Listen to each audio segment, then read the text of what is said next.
Okay. Adam na koto. Mo ande na apta apto mo fuka mo ande si na apto. Umo ofo. Una moya. Banu me eziokwu na moya. Huh? Ima this boy. Oye nke na moya. Imoya. Ama me asoba mu. Asoba mu num. Give be na the same court. Baba the same. Ono na Viper is we no. O ma sika agwa faculty no. Okija ndi oma. Una afrani han. Onye nke abonye ba mu nu. Onye bo bi eke. Onye nke abonye abakeneke. Bonda nde kibi no ba mu nu. Onye abonye abakeneke bu ndi eze ona. And one year nwoke megide kwali court before agba leadership. Onye ga kere afa gi. Ko ji so chukwu onye. Udoji. Oya be. Omo Osman ibi ebi side a. Kere bi ibi. Uba mo no akwa ki ibi kwe. Be de bona nde. Umo ezo na akwa ki ibi. Okay. Be de bona nde umo ezo na. Be de bona nde umo ezo na. Bende. Be de bona nde. Amacham so ni no. So wadro. Ngu abo oya umo apare kwa. Biko no baye sike ebe mata na chared nso wadoro ke ebe agbo no de kwan mo abo mo fo ke ebe agbo ori egbe papo ku a ba o don't worry ke egbo ke ebe agbo ori ke ebe agbo ori don't worry ke ebe agbo ori ke ebe agbo ori okay no problem I don't get no. Students can do something, academics can do something. Intellectualism without action, without activism is sterile. Curiosity and critical thinking and questioning the status quo as major elements of intellectualism. This is what it is about. The university that I know used to start from doubt, questioning everything before getting to be convinced, isn't it? We debate and debate and not to accept it as it is. And here I will challenge you in a few ways. Part of my casual observation, however, is that our universities, not exclusively this one, and academics have significantly lowered the bar in terms of rigorous critical thinking and intellectual discourse, without which the university loses much of its salt. The hunger for knowledge and intellectual curiosity is alarming at a low. So 2 issues, or 3 issues I will raise with you, just to challenge you, just to say this curiosity, even what is said, there must be a bit of it. And I will share a few things where perhaps there might be opposition matters scenarios. One issue is state creation. Another is Igbo marginalization. Another is Biafra agitation. Let me take the Biafra question first. For about 27 years, the Biafra question resurrected and hovered over Igbo political consciousness like an unexorcised ghost. It has inspired armed insurgency, sustained diaspora grievance, and cost this region incalculable lives and economic opportunities. The sit-at-home phenomenon has gripped the Southeast from 2021, that gripped us to 2021, destroyed businesses, closed schools, and imposed a massive tax on production. By several estimates, the Southeast lost hundreds of billions of naira in those years of internal conflict. This loss is not government revenue. It's the fact that that bricklayer who ought to go, who goes to a daily toy, that woman selling akara to feed her children, these people who are boss Afia, for them to feed, you debar them one day every week. People who used to come from all other parts of the world to come to shop in the Southeast had to boycott, and businesses started relocating elsewhere. We had human capital fled, infrastructure deteriorated, and the investment dried up. But now I want to pose this question to this assembly of professors. Is there any single university, a single department of political science, history, economics, public policy, or international relations that has rigorously, scientifically, and dispassionately examined the rationality or irrationality of Biafran secession as a political economic project? Not as propaganda, not as sentiment, not as agitation or reflective rejection, but as a genuine intellectual question, subjected to the full weight of academic rigor. But this debate needs to happen, not in a jungle, not in encrypted online channels, not in inflammatory social media posts that generate heat but produce no light. The debate should happen in lecture halls like here, at symposia, with methodology and peer review and the full arsenal of the academic enterprise. If the argument for separation is sound, let it withstand scholarly scrutiny. If it is not, as I deeply believe it is not, let that also be demonstrated not by coercion, but by the superior force of better reasoning. I'm looking forward to that debate. If this debate has not happened, and UNN of all places has not championed it, it is in this of an intellectual scandal. Recall, many of us must recall, that the Biafra war was literally declared in this very auditorium. But for this to be going on now for decades at this same auditorium has not made it a subject matter of inquiry or debate, in rigorous inquiry.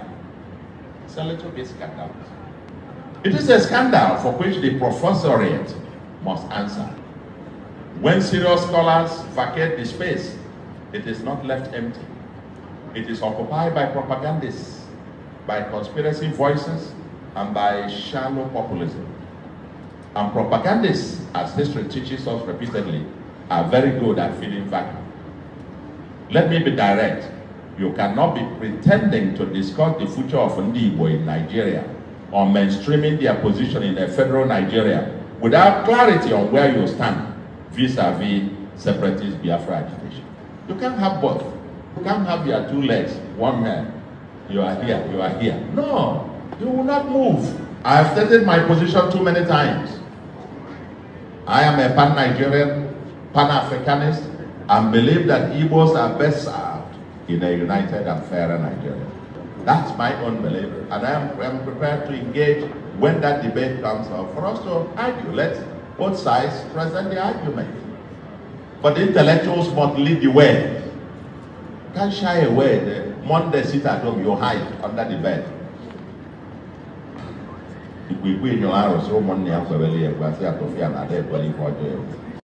Good morning, guys. So this video is just for educational purpose alone, and also for people that are curious to know how certain things work, especially in the economic space. Now, I'm not an economic expert. I think I studied history and international relations, but there are common basic economic knowledge that I think each and every one of us should be exposed to. So I'm doing this video because a few people that I know have the best interest of Enugu State, but don't understand how certain things work, asked. So I decided to make this video. Now I've been seeing this picture make round social media, though I've been waiting for one or two person that understands this, what they're the table and what they're looking at, but I didn't see any. So I said, okay, I'm going to just chip in a little bit. So this is going to be my 2 cents, right? Now what you're looking at is a domestic debt of several states in the southeast, and if you notice, Enugu State seems like theirs is high, right? So anybody that sees this and sees red and goes, oh my god, something bad is happening, but no, that's not how it works. If anybody is showing you this, I think one of the things you should also ask them is to show you what the capex and IGR has been. Now, if you're aware, this administration, His Excellency Dr. Peter Ndubuisi administration came in when the GDP of Enugu was about 28 billion as of 2002. Now, from 2003, from when they took power to now, they've grown that number to 406 billion in 3 years, just 3 years. No state in the southeast is doing that. So this is what I'm going to say to some of you that really care to know. Whenever somebody is showing you this, what you should ask them is to show you what the debt to equity ratio is, and I will explain what that means in a few minutes. So there are two types of debt. There is a good debt and a bad debt. What is a bad debt? A bad debt is if you're borrowing money to service what I call recurrent expenditure. So what is recurrent expenditure? If you're borrowing money to pay salaries, if you're borrowing money for food, if you're borrowing money to put in something that is not going to yield revenue, that is not going to bring some sort of profit back, right? That is a bad debt. You don't want to go there. A good debt is when you're borrowing money to put in what I call capital intensive projects, and examples of this will be infrastructure, healthcare, transport, you name them. Anything that you will put money in that will eventually generate revenue for you. And a perfect example of this is the Dangote refinery. I think I read somewhere that about $20 billion was used to set up that refinery. Now, some of you obviously know that that money didn't come from Dangote's pocket. So the question is, what will give Dangote the temerity to go to anywhere and say, give me $20 billion, and the banks, and set up a consortium, and the banks will queue up to give him that money? Because they know that that money is going into a project that is not just going to be yielding revenue in the space of a few years, depending on what the duration is, but also it's going to bring, profit. It's going to be yielding profit from that. So if you're going to be looking at the number in terms of debt, what you should ask yourself is, what is the value, the asset value on ground of what this debt has incurred? And I'll give you an example what that means. One of the things that this administration is doing, the governor is doing, is he's building a 300-bed specialty international hospital. Nothing like that in this country. He's doing one now. If you go there now and say the way it is almost completed, and say stop work and I want to buy this now, what is the value of that asset as of today's market? If you go to Enugu Air, which is gaining strides, and in I think next month is going to be flying regional. So from Enugu you'll be going to some of your African countries, and at the end of the year is going to be going international. So you're going to be going from Enugu to New York, Enugu to London. If you go and value that asset as of today's market, what is the value of it? If you go and value the smart schools or the 1,000+ kilometer road that has been done, what is going to be the value of it? And somebody will now ask, what is now the economic importance of doing roads, all these roads that is being done? One of the things you have to understand in the sane society is that when you create a better means of transportation and communication, what it does is that it boosts the economic value of that society. So for example, a woman that usually carries her ogo from point A to point B, there is a road that His Excellency just completed, clean road. Usually if you're going to go through that route, it's going to take you about 2 hours. From my understanding now, I heard it takes about 30 to 40 minutes. The economic importance of that is that that woman can now go 3 or 4 times to sell her goods. That automatically also adds to growth in that system. It's going to put more money in that woman's pocket. This actually is how you use to measure debt versus equity, right? So the problem is not in the borrowing money, it's what is the money used for, and is it going to be yielding, generating revenue? For example, the International Conference Center, which one of the moribund projects which was done, was abandoned for many years. Now it has been revitalized. Everybody loves it. People go there for shopping. People go there now. Even the NBA, National Bar Association, use that place for their annual conference, and it wasn't free. They paid for it, right? When that is being run, consecutively and being maintained well, do you know what is going to yield in the next couple of years, right?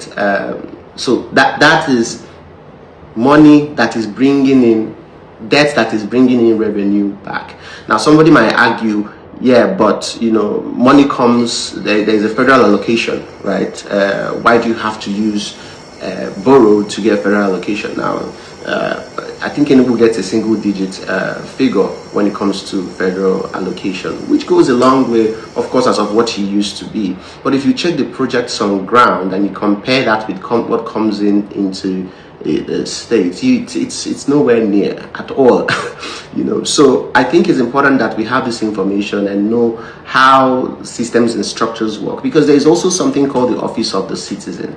The office of the citizen is to be aware of what is happening around you, what is happening in your environment, what the government is doing, what pretty much everybody is doing, because the decision of the government affects you directly or indirectly, right?